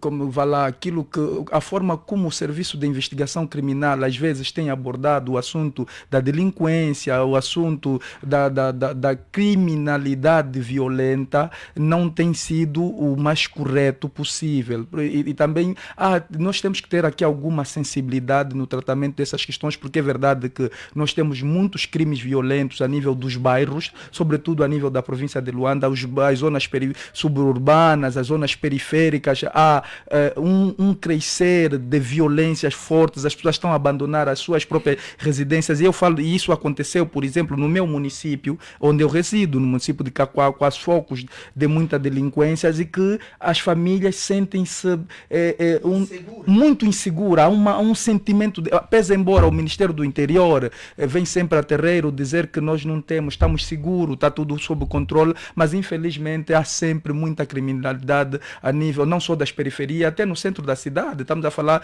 zonas nobres, como o Patriota, onde nós vimos aquele assassinato bárbaro do Dr. Laurindo Vieira, depois vimos uma senhora da AGT. É uma situação que a todos nós nos preocupa, porque o Estado surgiu para garantir 3 fins essenciais. O principal fim que o Estado do Estado é a segurança, portanto, a segurança individual do cidadão e coletiva, portanto, do Estado e dos seus órgãos. É nessa perspectiva que gostávamos de olhar que os intérpretes do Estado, sobretudo as agências, os órgãos ligados à manutenção e à garantia da segurança pública, têm de ter muita responsabilidade de não ir em contramão, portanto, da nossa Constituição e vários dispositivos legais. Mas para terminar mesmo a minha abordagem neste ponto, nós temos que trabalhar, é preciso um trabalho muito forte com o Serviço de Investigação Criminal, porque tem havido, nós conhecemos, e há pessoas até parentes, que muita gente perde parentes por serem mesmo fuzilados, mortos por pessoas afetas, portanto, ao órgão da Polícia Nacional. Portanto, temos que ver essa situação pese embora o Estado goza daquilo que Max Weber falou sobre a violência legítima, que é a capacidade de impor a sua força, de usar sim, e usar sim, deve ser próprio, e o doutor aqui faz questão de ajudar nessa questão. Tem que olhar para a questão da proporcionalidade, e é preciso, e também os nossos centros de reclusão, as nossas penitenciárias, infelizmente não jogam um papel fundamental na reabilitação do indivíduo, na transformação, porque a pessoa vai para a cadeia, por exemplo, é detido, é condenado, mas muitas vezes essa pessoa sai da mesma forma que entrou, porque não há um serviço de base, não há um trabalho de consciencialização, porque a Polícia Nacional, os centros de reclusão não podem só ser... Sambogo, muito obrigada. Já consumiu os seus 2 minutos. Isso tem que ver com a incapacidade, por isso é que... O doutor Samora Neves, muito obrigada, doutor David Sambongo. Doutor Samora Neves, o que é que, e aqui pergunto-lhe enquanto jurista, o que é que a lei prevê quanto a crimes cometidos por cidadãos ligados ou pertencentes aos órgãos que compõem o Ministério do Interior? Estamos a falar do Serviço de Investigação Criminal, Migração Estrangeiros, Serviços Penitenciários, Proteção Civil e Bombeiros, Inteligência e Segurança do Estado. Primeiro esclarecer, Claudimer, que efetivamente não existe esquadrão da morte. Isso aqui fica claro, de um lado, porque de forma... Não, atenção. Não existe esquadrão da morte, até porque os órgãos, instituições, organismos dos Estados são aqueles que estão previstos na lei e na Constituição. E não conheço, não é, na nossa lei, e os colegas aqui fizeram questão de enunciar artigos constantes da nossa Constituição, e eu não conheço nenhum deles em que dá liberdade a qualquer órgão do Estado para matar, para retirar, para violar aquilo que consta do artigo 30º da nossa Constituição, que é justamente a proteção, a proibição da violação do direito principal, que é a vida. Agora, também sabemos que, lamentavelmente, temos sim, isso é uma verdade, temos sim efetivos do SIC e de outros órgãos que no exercício das suas funções,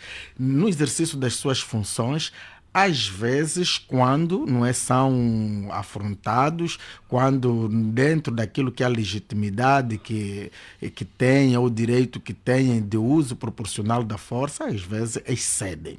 Parte 1. Segundo, temos também aqueles nossos efetivos que, não observando aquilo que são os princípios estabelecidos, e acabam, com a sua própria ação, retirando a vida de um cidadão de forma completamente desnecessária, descabida, e sobre isso temos que condenar a todos os títulos. E a questão que coloca a Claudimer, o que tratamento se deve dar a essas pessoas? Exatamente. Claro, e nesse sentido, e aqui temos que de facto felicitar também o governo, porque tem agido quando essas pessoas são efetivamente identificadas.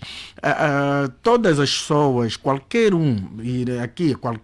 funcionário público, agente público, que retirar a vida de outro, violar este direito, responde, para além de responder do ponto de vista criminal, ele também responde do ponto de vista disciplinar, do ponto de vista civil. Dito de outro modo, ele poderá ser condenado por prática de um crime hediondo, cuja penalidade já sabemos que pode chegar até 25 anos de prisão, poderá ser retirado do serviço público por via de um processo disciplinar, poderá ser demitido do serviço público, e temos estado a ver muitos polícias que são demitidos da corporação por esses comportamentos indecorosos, que não são só a morte, também a tortura, temos polícias que lamentavelmente também torturam cidadãos, batem cidadãos, mas este comportamento é essencialmente deste polícia que está mal preparado,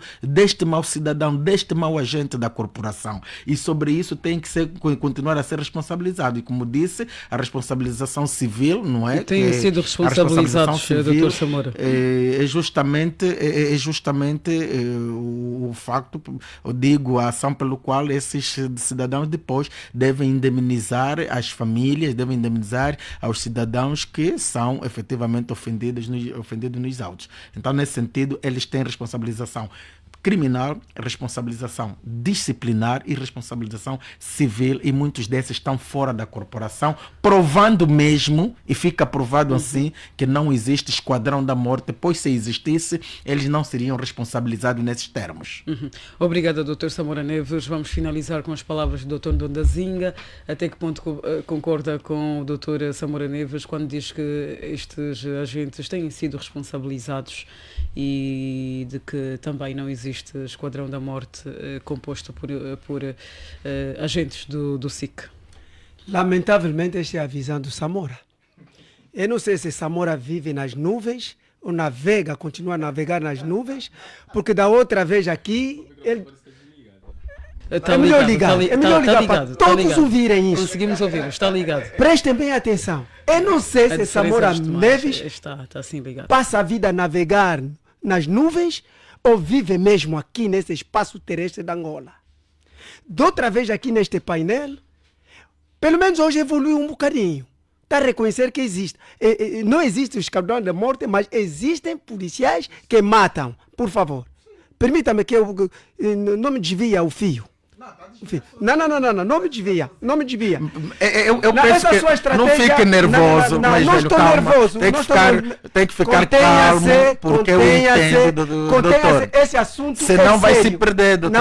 É tão sério que não pode ser abordado sobre emoções, doutor. Permita-me, esse assunto é muito sério, porque trata-se de vidas humanas. A vida é sagrada, só o Criador que pode retirá-la. Nem o presidente da República se tem poder de dar ordem para mandar matar alguém. Ok, então até aí estamos entendidos. Agora presta atenção. Olha, a vez passada o doutor Samora duvidou comigo que em nenhuma parte aqui em Luanda se abate pessoas assim pelas autoridades do SIC. Duvidou isso. Agora, eu lhe prometi trazer vídeo. Antes de eu lhe trazer vídeo, já há esse relato. Agora eu convido o Dr. Samora Neves a ir com o repórter da Rádio Despertar para aqueles óbitos em Cacoaco, confirmar in situ e in loco. E perguntar nos populares ali, informar-se muito bem, fazer um trabalho de uma diligência pessoal, como intelectual que é, como sociólogo, obrigado, doutor Epalanga, como sociólogo, vai se informar aí nos populares o que se passou de concreto. Olha, fala em proporcionalidade, não. Bater a porta de alguém que está a dormir, lhe tirar para fora e ir matar, diz que a proporcionalidade, houve troca de tiros. Quando surge a proporcionalidade, a lei estabelece proporcionalidade quando e como? Em termos de colisão, quando há colisão entre os bandidos e a polícia. Ali sim, em termos de proporcionalidade, a bala não escolhe, pode-se matar.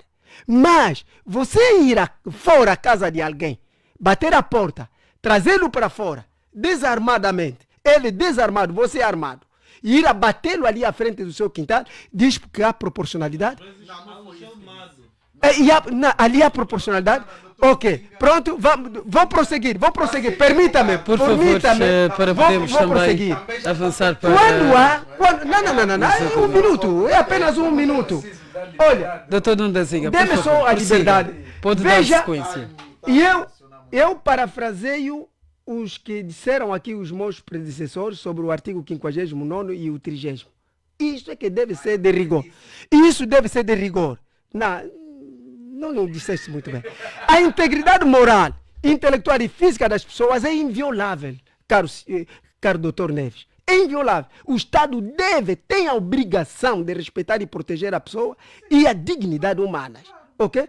Aqui eu proponho, neste momento, através desse microfone da Rádio Despertar, que o Conselho de Segurança Nacional, que é o órgão auxiliar do Presidente da República, veja esse problema com seriedade. Porque são angolanos que têm sido abatidos como cães, como cabritos. E também o índice de criminalidade está cada vez mais acentuado, conforme disse o Dr. Sambon. Temos aqui dois prismas a analisar.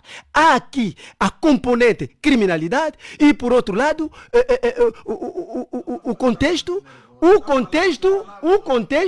da polícia atuar. Entretanto, o Conselho de Segurança Nacional deve atuar, porque aqui há a questão da disciplina das Forças Armadas, da Polícia Nacional. Essa questão da disciplina da Polícia Nacional é responsabilidade do Conselho de Segurança Nacional. Porque polícias que vão abater os cidadãos, o Conselho da Segurança tem que reunir e decidir. E encontrar soluções pragmáticas sobre essa questão para garantir.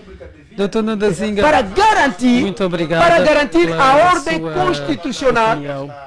Obrigado. Não, a FNLA não pode tolerar isso. Isso nos enerva.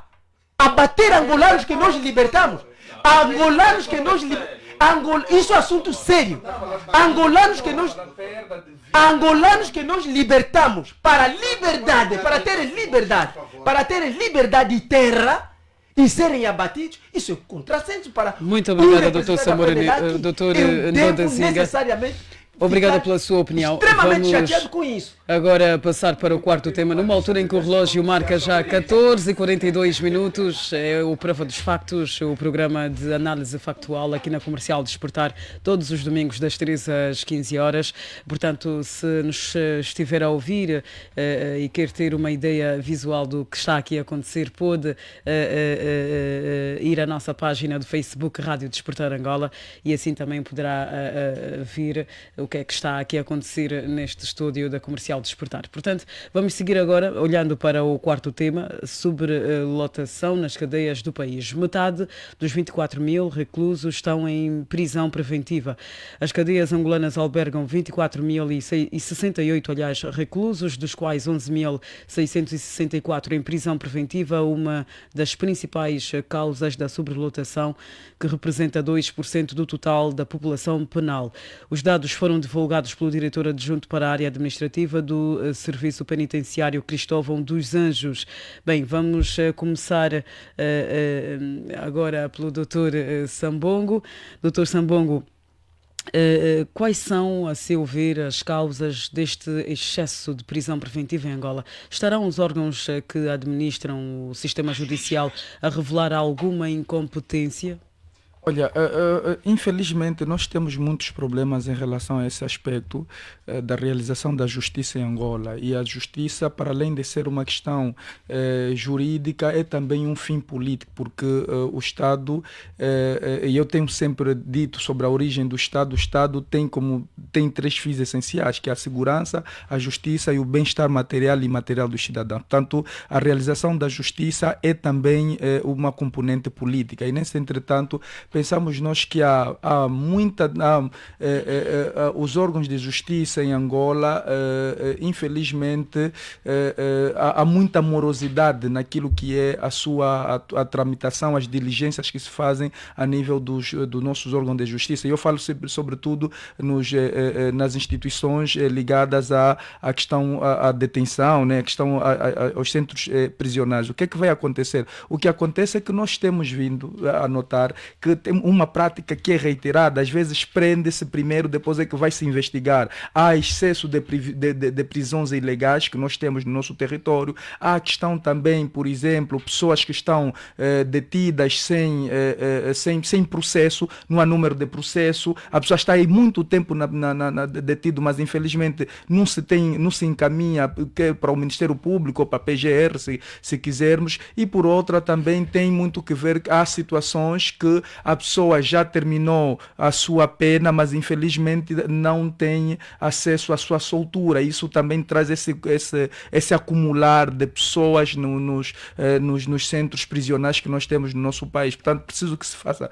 um trabalho muito aturado, uma diligência no sentido de nós conseguirmos cada vez mais esvaziar, mas tendo em conta aquilo que é a inocência, deve-se provar perante o tribunal que essas pessoas são inocentes e devem merecer uma soltura. E por outra, é preciso primeiro investigar, só depois é que nós devemos então, que os órgãos de justiça devem atuar, porque essa questão de excesso de prisões ilegais, de excesso também de prisão preventiva, de alguma forma faz com que haja essa sobrelotação, e isso onera muito o Estado angolano, porque essas pessoas que estão lá precisam de comer, precisam de água, precisam de energia. Isso quem vai pagar de volta e meia é o Estado angolano, que devia investir em outros setores que seria fundamental para o desenvolvimento do nosso país.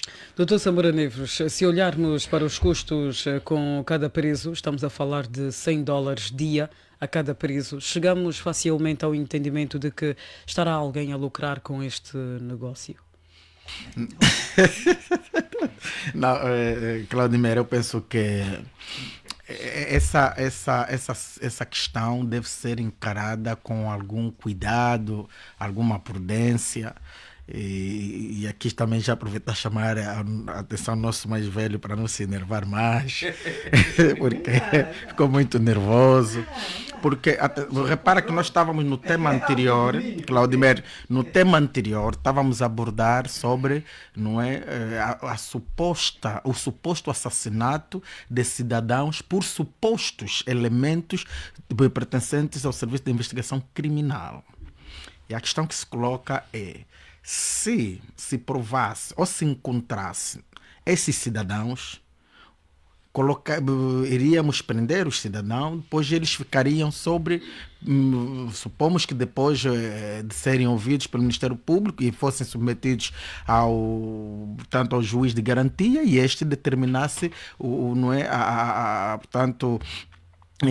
a prisão preventiva, que é a medida de coação mais gravosa para estes cidadãos.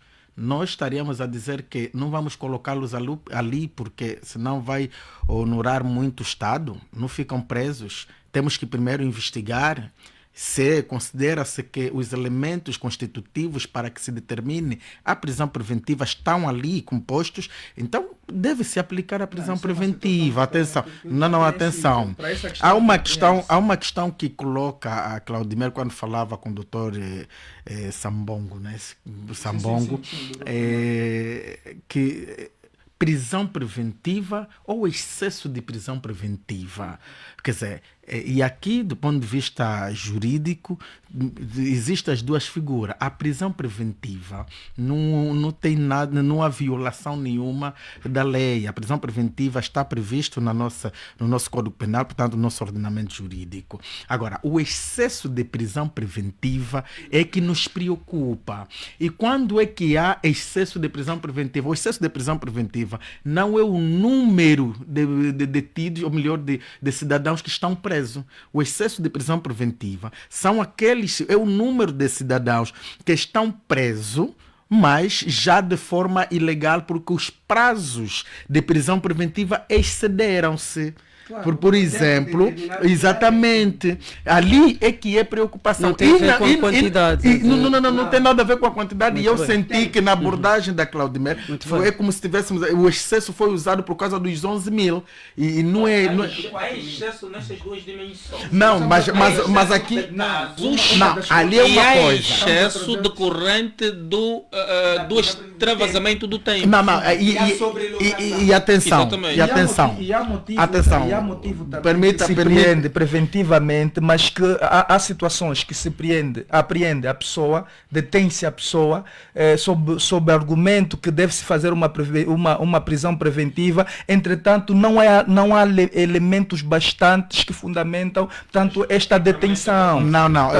Há muitos casos que acontecem dessa natureza. E nós assistimos. Eu espero que a Claudimir depois compense o meu tempo, porque estamos aqui a dividir o tempo. Atenção. Há muitas Bem, não, mas o que eu estava explicando, este exatamente, debate para chegarmos, pois, mas é a uma justamente, conclusão. eu estava justamente Exatamente. a explicar que o que nós temos efetivamente é muitos casos de prisão preventiva, e aqui se deve apelar o quê? A celeridade judicial dos nossos tribunais, dos nossos órgãos judiciários também, a própria PGR, ou seja, investigue-se mais rápido para evitarmos, de um lado, o elevado número de cidadãos sob prisão preventiva e, do outro lado, evitarmos os excessos de prisão preventiva. Nesse sentido, o que se deve mesmo apelar é celeridade processual, que isso nos falta muito. Há pessoas que estão à espera de julgamento há 1 ano, não é? Estão à espera de julgamento há 1 ano, há 6 meses,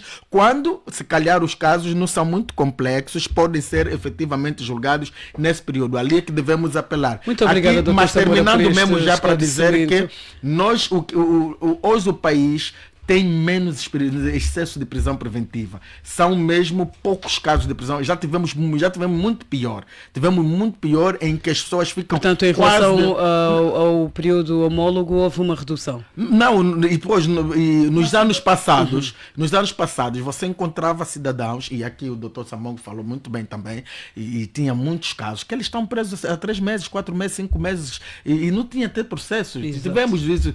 Mas hoje, felizmente, quase impossível. A realidade atenção, uma coisa é detenção, outra coisa é prisão preventiva. É normal que você encontre nessas cadeias de passagem os cidadãos que ainda não têm processo porque ainda não foram ouvidos, muitos deles pelo Ministério Público. Agora, muito bem. o que eu estou... Muito obrigado. Não estamos de acordo que há alguma violação nos prazos. Aliás, eu, desculpa a publicidade, enquanto advogado, estou interessado que os prazos sejam cumpridos, porque se eu tenho um constituinte que efetivamente foi detido e ele deve ser ouvido em 48 horas e já se passam 72 horas, eu estou preocupado. Eu quero que este meu constituinte seja ouvido porque já está, não é, sobre excesso de prazo, e ainda assim ele não é libertado, tem que ser ouvido, e em muitos casos ainda tem que ser determinada a prisão preventiva. Obrigada, Dr. Samora Neves. Vamos passar agora a palavra ao Dr. Ndondazinga. Dr. Ndondazinga, a quem deve recair a responsabilidade pela existência de excesso de prisão preventiva nas unidades penitenciárias do país? Ao Ministério Público, aos tribunais ou aos serviços prisionais? A todos. A todos, porque cada um tem o seu papel a fazer. O Ministério Público deve operacionalizar o seu trabalho com observância rigorosa do tempo que a lei lhe confere. E o juiz de garantia e também os próprios tribunais para efetivamente sentenciar todos os casos e poder libertar ou proceder à soltura das pessoas que não possam continuar sob prisão. Mas deixa aqui fazer algum comentário sobre aquilo que os outros disseram. Eu comungo com o Dr. Neves, o Samora, finalmente, sim, esteve bem sobre o número 5. Sim, ali ele usou só a ciência. Ali ele não politizou, por isso concordo com ele.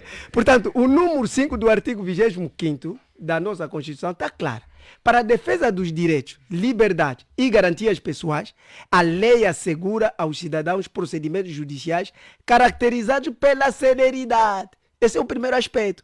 Pela celeridade e prioridade, de modo a obter tutela efetiva e em tempo útil contra ameaças ou violações desses direitos. Ali estamos a ver que os direitos das pessoas estão a ser violados por falta dessa celeridade e por falta efetivamente da prioridade junto dos tribunais para poderem ser julgados. E muitas dessas pessoas estão na prisão sem terem cometido esses crimes. Portanto, por isso a presunção de inocência. Porque a pessoa pode estar detida sem ter cometido. E isso prova-se a nível do tribunal durante o julgamento e as pessoas ficam ilibadas. E o tempo todo que esteve aí, cerca de 300 e tal dias, perto de 1 ano em prisão preventiva. Quer dizer, a pessoa está totalmente prejudicada, os seus direitos violados. E o artigo 66º, no número 1, diz claramente: não pode haver penas nem medidas de segurança privativa ou restritivas de liberdade com caráter perpétuo ou de duração ilimitada ou indefinida. Por isso a lei estabelece prazos. há prazo para a prisão preventiva e as penas também, depois de condenar as pessoas, têm prazos próprios. Não é em vão que depois de cumprir 50% da pena, a pessoa muitas das vezes sai em liberdade condicional, porque esteve muito bem na cadeia ou na prisão, por questão, por exemplo, de questões comportamentais, pode sair. E todos têm direito a um instituto que muita gente não faz. E os advogados aqui, Samora Neves, presente, devem ter em conta esse instituto de habeas corpus. Porque todos têm direito à providência desse habeas corpus contra o abuso de poder. Porque há muito abuso de poder, aquilo que disse o doutor Sambongo. Há muita gente aprisionadas ilegalmente. Obrigada, doutor. E, portanto, em virtude dessa prisão e detenção ilegal, interpor sempre isso junto do tribunal competente. Obrigado, doutor. Portanto, julgamento justo e conforme a lei e célere. Muito Isto bem. é que deve ser. Doutor Domingos Palanga, para finalizar, por favor. Bom, dizer que... Para finalizarmos, neste caso. Muito bem. Dizer que os cidadãos em condição de prisão preventiva vencida têm os seus direitos violados, sendo que encontram-se na condição, portanto, sendo que se encontram na posição de gozo de presunção de inocência, na medida em que os processos só têm, portanto, de dar-se por terminado após o trânsito em julgado. Este problema de excesso de prisão preventiva arrasta consigo o outro problema, não é verdade, que configura de facto violação de direitos humanos, né? Falo-vos do problema de sobrelotação das cadeias, o que está na base da sobrelotação nas cadeias e que condiciona, portanto, a habitabilidade convencional no espaço penitenciário é fundamentalmente a problemática da prisão preventiva. Daí ser necessário, e como asseverou Samora, maximizarmos a figura do juiz de garantia para evitarmos que, portanto, cidadãos sem necessidade nenhuma, portanto, poderem ser acometidos em condição de privação de liberdade. No quadro das réplicas também sugerir o replicar da figura do provedor de justiça, não é verdade?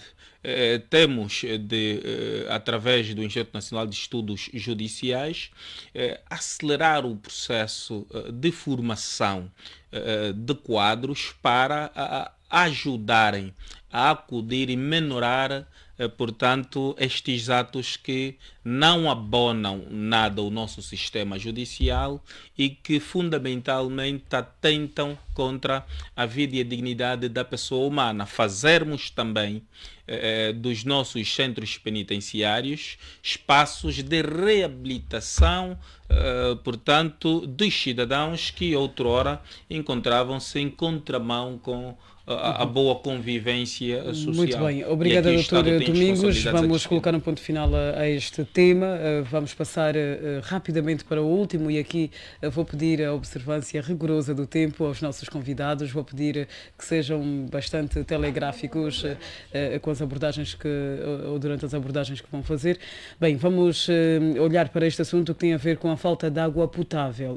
A falta de água potável está a causar a morte de populares em Viana e o Presidente da República garantiu a solução ou uma solução para 2027. 7.500.000 habitantes da capital do país vão beneficiar de água potável após a conclusão das obras dos projetos de produção e distribuição de Quilonga e Bita, o que vai elevar o acesso a este líquido a mais de 10 milhões de pessoas até 2027. A garantia foi dada pelo Presidente da República, João Lourenço, em declarações à imprensa depois de uma visita efetuada na terça-feira, portanto 2 de julho, à estação de tratamento de água de Quilonga, na comuna de Bom Jesus, município de Icolibengo. Entretanto, enquanto este projeto não for concluído, muitos são os cidadãos que continuarão a enfrentar inúmeras dificuldades dificuldades pela falta do precioso líquido. Tal é o caso dos populares do bairro Caope A, aqui em Viana, que se mostram extremamente preocupados com os últimos registros de óbitos de moradores que, por falta de alternativas, tiveram mesmo de consumir água imprópria. 2 minutos, vamos começar pelo Dr. Ndondazinga. Dr. Ndondazinga, o que é que lhe apraz dizer? Eu faço uma pergunta inicial, utilizando termos de acordo léxico português brasileiro. Cadê o programa Água para Todos? Essa é a pergunta que não vai se calar. Tão propalada. Água para todos, água para todos, água para todos. Cadê este programa? Para acontecer aqui dentro da cidade de Luanda, que é a capital, que é o epicentro. Doutor Ndondazinga, tal como o doutor, o presidente também não entende por que motivo há tantos populares que ainda não têm água. Não consegue perceber o presidente da República. Ele não consegue perceber? Quem é o titular do Poder Executivo? Quem é que executa, delineia os programas, os projetos? Ele diz. Entretanto, um país com boa hidrografia, a questão é falta de políticas sérias. Esse é o problema. Para tirar proveito dessa hidrografia que Angola tem. Esse é o problema, não há outro. Aliás, eu vou ser mesmo lacônico. Aqui não há muitos comentários a fazer. Vou ser incisivo, dizer as coisas telegraficamente. Portanto, na pior das hipóteses, com a falta de hidrografia, o que devia se fazer em determinadas áreas, a hidrogeologia. O que é isso? Isso tinha que entrar em cena. Como?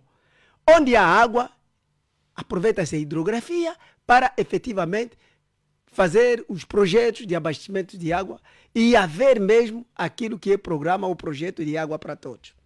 Onde não houver, então ir recorrer à hidrogeologia.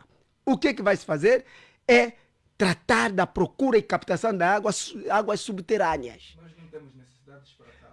Não, há regiões. Vou lhe dar um exemplo concreto do Uige. Muito rapidamente. Vou lhe dar um exemplo concreto do Uige. No Uige, num bairro chamado Caquiuia, numa elevação, e numa boa elevação, usa-se esse sistema de hidrogeologia. No Uige. Foi durante o consulado do Dr. Pombolo. Resolveram esta questão. E a água jora diariamente nas torneiras. Em zonas elevadas. Contrariamente, não, ali no Caquiuia a água jora. Isso não quer dizer que é água para todos. Aqui em Viana estão a morrer, porque estão a consumir água não potável. Aqui, neste município onde estamos, o Dr. Samora. E, entretanto, as empresas chinesas receberam aqui muito dinheiro, investimentos grandes de canalização de água, fizeram tubagens, colocaram contadores, montaram torneiras em muitas áreas aqui de Luanda, mas nunca jorou uma única gota d'água. Muito obrigada, doutor Ndondazinga. E assim, mas deixa-me só concluir o raciocínio. Aqui o problema é fator responsabilização. É mesmo por aí que quero seguir. Doutor Domingos Palanga, não temos registro de que alguém já terá sido responsabilizado por não ter executado devidamente um projeto ligado à distribuição de água à população. Em muitas zonas de Luanda encontramos, e aliás os nossos ouvintes deram-nos a saber isso mesmo, encontramos chafarizes que foram construídos e inclusive inaugurados, mas depois de alguns dias já não mais saiu água dos mesmos. Sim, Claudimir, um dos pecados capitais da governação do MPLA nesses 50 anos é fundamentalmente o propiciar do acesso da água através da distribuição e tratamento, né? Nós somos um país, portanto, abençoado, né? O nosso país tem 52 bacias hidrográficas. Somos o 4º país com mais água a nível do continente africano. E este país é abençoado porque dos 12 meses que compõem um ano, este país chove durante 7 a 8 meses, né? Nós somos nós vivemos implicitamente por cima d'água, mas a questão que se coloca é porque é que os cidadãos não têm primeiro acesso à água, depois acesso à água potável. O problema é de política pública, né? Nós, no caso de Angola, temos um ministro da Energia e Água, ministro Borges. É até extremamente simpático, né? Mas no quadro daquilo que são as suas competências, no quadro daquilo que, portanto, a gestão pública lhe incumbe, é extremamente incompetente e não se concebe como é que um indivíduo detentor de tanta incompetência tornou-se numa espécie de super-ministro, né? Cai sempre na simpatia dos titulares do Poder Executivo. Portanto, Claudimer, como a água diz mesmo respeito à vida, quem não dá o tratamento devido, quem não propicia o acesso da água às populações, está a matar as populações de forma implícita. Em muitos casos, portanto, de doenças que abarrotam as nossas, portanto, os nossos hospitais ou as nossas unidades sanitárias, se quisermos, estão intrinsecamente ligadas à má qualidade da água, né? Portanto, a água já não é incolor, já não é inodor, ou seja, já não é insípida e é complicado. Não estamos a falar só das zonas periurbanas ou periféricas, estamos até a falar nas centralidades que nasceram agora, né? Portanto, do Saquele, volta e meia, bebe-se água vermelha.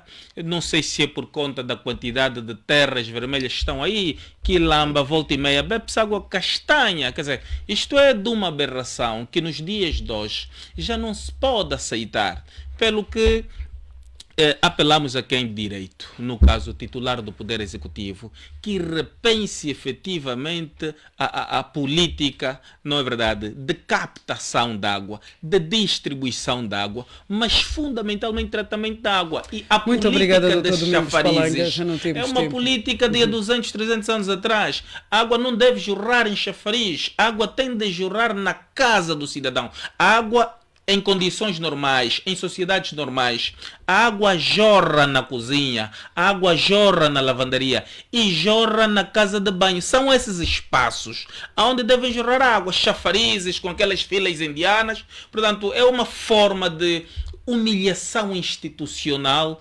portanto, do nosso povo e das nossas famílias. Muito obrigada, Dr. Domingos. Vamos ouvir rapidamente o Dr. David Sambongo para depois finalizarmos ouvindo o Dr. Samora Neves. Dr. David Sambongo, os populares que construíram ao longo do perímetro deste projeto terão de abandonar as suas residências. Como é que olha para esta situação? É um projeto que já foi lançado há algum tempo e, devido ao atraso na sua implementação, levou a que muitos cidadãos construíssem ali ao longo do perímetro que está a ser usado para a concretização, a realização deste projeto. Olha, essa é uma questão, quando nós estamos a falar, e aqui junta dois elementos fundamentais, fala da questão do acesso à água e também a questão, por exemplo, da construção em zonas não adequada, e também isso nós podemos relacionar naquilo que nós temos, que são os problemas urbanos que nós temos em Angola, sobretudo do acesso à habitação condigna. É um problema sério no nosso país a questão da habitação e também a questão de distribuição de parcela de terra para que os cidadãos consigam construir as suas próprias residências, porque a residência é uma questão, portanto, faz parte das necessidades primárias, como dizia o grande psicólogo Maslow. Mas vamos para a questão que se coloca, por exemplo, e eu tenho aqui a análise do Orçamento Geral do Estado 2023, que é feita pela Unicef e a ADRA, traz aqui uma perspectiva interessante, e o Presidente da República mostrou essa indignação, segundo o qual, por exemplo, com Luanda, não se concebe que Luanda, que tem dois rios, o Rio Bengo e, portanto, o Rio Kwanza, tenhamos essa dificuldade, muita população, muitos cidadãos, muitas famílias tenham essa dificuldade de acesso à água potável. Foi essa indignação do Presidente da República, falou de bom tom, em alto e bom tom. E se olharmos, por exemplo, para essa análise do Orçamento Geral do Estado feita pela Unicef e também pela ADRA, diz que nos últimos 5 anos o governo orçamentou, em média, cerca de 1,3% do Orçamento Geral do Estado para o setor da água, saneamento e higiene. Portanto, 3% do nosso orçamento num país que temos muita dificuldade de acesso tanto à água potável, é essa cabimentação que nós temos no nosso orçamento geral, temos no nosso orçamento geral do Estado. É para olhar para aquilo que é, como é que o Estado olha em termos de políticas públicas para as questões, qual é a prioridade do governo,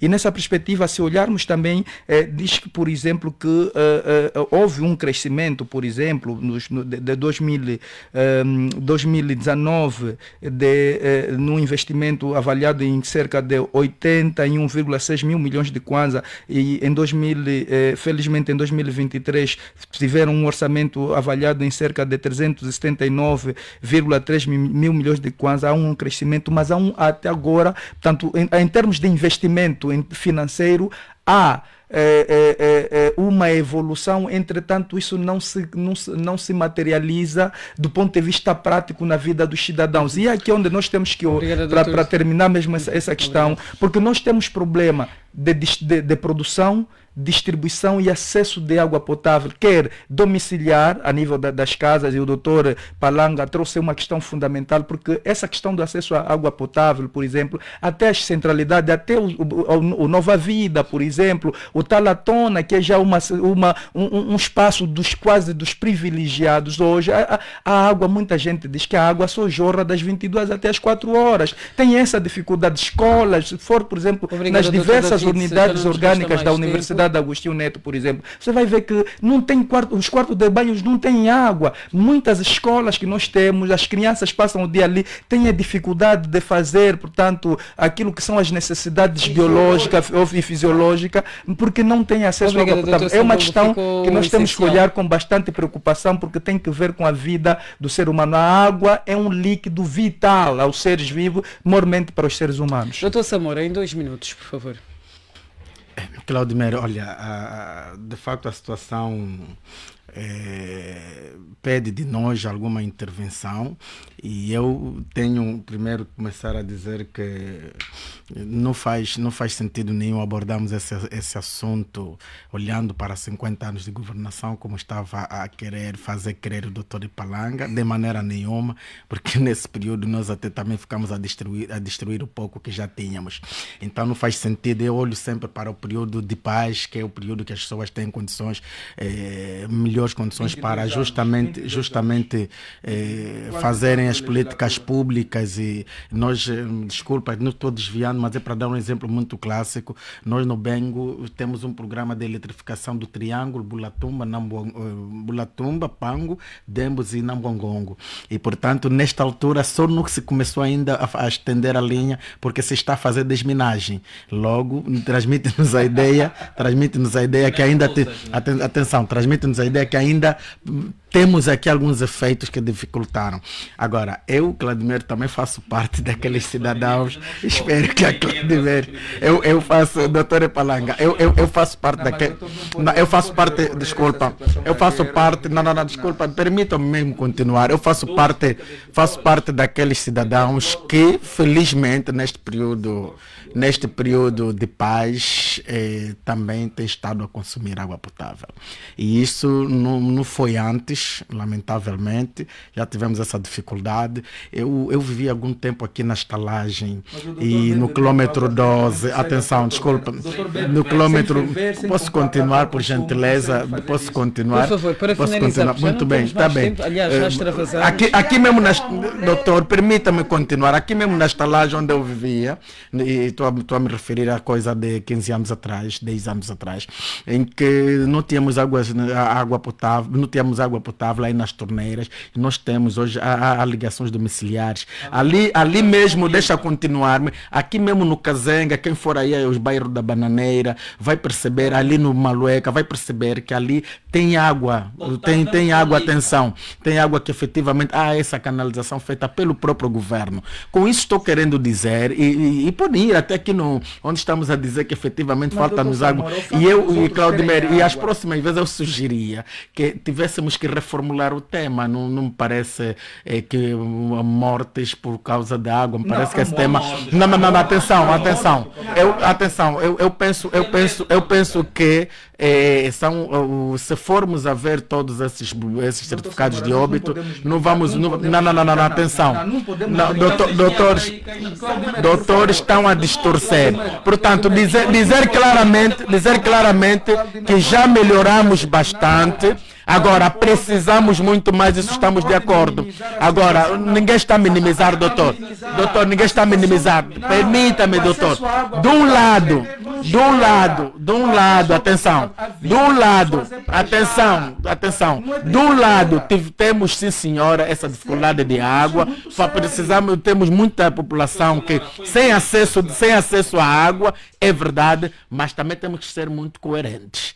Do período de 2002 para 2024, aumentou o número de pessoas com acesso à água. Atenção, aumentou. Isso para mim transmite o seguinte, que o governo continua a fazer o seu trabalho. Agora, estamos muito longe daquilo que efetivamente precisamos. Sobre isso estamos todos de acordo.